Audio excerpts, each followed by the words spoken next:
అనంతపురం జిల్లా గుత్తిపట్టణం ఇటీవల జరిగిన సూపర్ 6 సూపర్ హిట్ పథకాలు అమలు పట్ల జిల్లా కేంద్రంలో ఏర్పాటు చేసిన భారీ స్థాయి బహిరంగ సభకు జనాల తరలింపు వ్యవహారం పట్ల గుత్తిలో వివాదం నెలకొంది.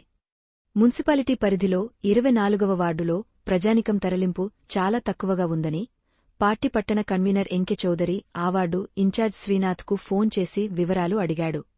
ఈ నేపథ్యంలో ఆ ప్రాంతంలోనే పార్టీ కార్యకలాపాల పట్ల చురుగ్గా వ్యవహరించే ఇన్ఛార్జ్ సంబంధిత వ్యక్తి కానిస్టేబుల్ వాసు తనను తీవ్ర పరుష పదజాలంతో తిట్టాడని party convener MK Chowdary SI సురేష్కు ఫిర్యాదు చేశాడు.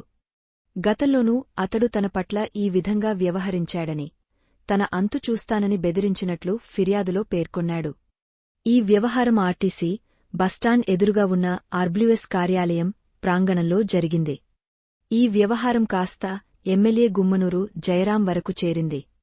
ఈ వ్యవహారంపై ఎస్ఐ సురేష్ను వివరణ కోరగా టిడిపి కన్వీనర్ తమకు ఫిర్యాదు చేసిన మాట వాస్తవమే అన్నారు.